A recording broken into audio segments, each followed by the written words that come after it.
College ವಿದ್ಯಾರ್ಥಿಗಳಿಗೆ ಏರ್ಪಡಿಸಲಾಗಿತ್ತು.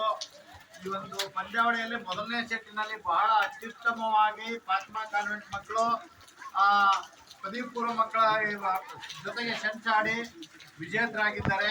ಎರಡನೇ ಸೆಟ್ಟು ಮಳೆಯ ಕಾರಣದಿಂದ ನೀವು ಎರಡನೇ ಸೆಟ್ಟಲ್ಲಿ ಸೋತಿರ್ಬೋದು, ಆದರೆ ನಿಮ್ಗೆ ನಿಜವಾದ ಅದು ಯಾವುದು ತೀರ್ಮಾನ ತೆಗೆದುಕೊಳ್ಳದೆ ಇರುವಂತ ಒಂದು ಸೆಟ್ ಆಗಿದೆ. ಏನೇ ಇರಲಿ, ನಮ್ಮ ಶಾಲೆಗೆ ಇವತ್ತು ಬಂದು ನೀವು ತುಂಬಾ ಅತ್ಯುತ್ತಮವಾಗಿ ಆಟವನ್ನ ಆಡಿದಿರಿ. ಜೊತೆಗೆ ನಿಮ್ಮ ತಪ್ಪುಗಳನ್ನ ತಿದ್ದುಕೊಳ್ಳಿಕ್ಕೆ ನಿಮಗೂ ಅವಕಾಶ ಇದೆ, ಅವ್ರ ತಪ್ಪುಗಳನ್ನ ತಿದ್ದುಕೊಳ್ಳಿಕ್ಕೆ ಸರ್ಕಾರಿ ಪದವಿ ಪೂರ್ವ ವಿದ್ಯಾರ್ಥಿಗಳಿಗೂ ಒಂದು ಅವಕಾಶ ಇದೆ. ಯಾಕೆಂದ್ರೆ ಮುಂದಿನ ಪಂದ್ಯಾವಳಿ ಇದೆಲ್ಲ ಇದು ರಿಯಲ್ಸ್ ಅಲ್ಲ, ಇದು ರೀಲು. ಮುಂದೆ ರಿಯಲ್ಸ್ ಪಂದ್ಯಾವಳಿ ಬೇರೆ ಇದೆ, ಅದರಲ್ಲಿ ನೀವು ತುಂಬಾ ಆಡಿ ಎರಡು ತಂಡಗಳು ಗೆಲ್ಲಬೇಕು ಅಂತ ಈ ಸಂದರ್ಭದಲ್ಲಿ ಕೇಳ್ಕೊತಾ ಇದ್ದೀನಿ. ಹಾಗೆ ನಮ್ಮ ಶಾಲೆಯ ನೆನಪಿಗೋಸ್ಕರ ನಿಮಗೆ ಎಲ್ಲರಿಗೂ ಒಂದು ಪೆನ್ನನ್ನ ನಮ್ಮ ಥ್ರೋಬಾಲ್ ತಂಡದ ಮಾರ್ಗದರ್ಶಿ ಶಿಕ್ಷಕರಾದಂಥ ದೇವಕಿ ಮೇಡಮ್ ಅವರು ಮತ್ತು ಹೇಮಲತಾ ಮೇಡಮ್ ಅವರು ಇಬ್ಬರು ವಿದ್ಯಾರ್ಥಿಗಳಿಗೆ ಈ ನೆನಪಿನ ಕಾಣಿಕೆಯನ್ನ ಪೆನ್ನನ್ನ ಕೊಡಬೇಕು ಅಂತ ಕೇಳ್ಕೊತಾ ಇದ್ದೀನಿ. ಸ್ವಲ್ಪ ಸೈಡು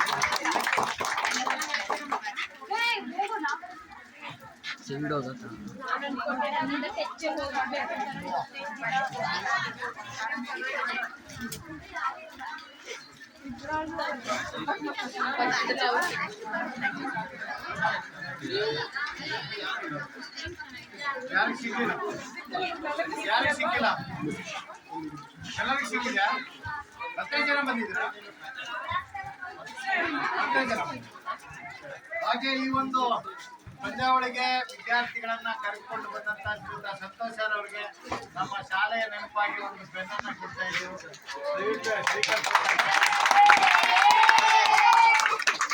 ಶ್ರೀಯುತ ಪ್ರಮೋದ್ ಸರ್, ನಮ್ಮ ಶಾಲೆಯ ಒಂದು ಭಾಗ, ನಮ್ಮ ಶಾಲೆಯ ಇವತ್ತು ಅವರಿಗೂ ಸಹಿತ ಒಂದು ನೆನಪಿನ ಕಾಣಿಕೆಯಾಗಿ ಪೆನ್ನನ್ನ ಕೊಡ್ತಾ ಇದ್ದೆವು. ಅವರಿಗೂ ಸಹಿತ ತುಂಬ ಧನ್ಯವಾದಗಳು. ತುಂಬಾ ಚೆನ್ನಾಗಿ ಆಟ ಆಡಿದೆ, ಎಲ್ಲರಿಗೂ ತುಂಬ ಧನ್ಯವಾದಗಳು.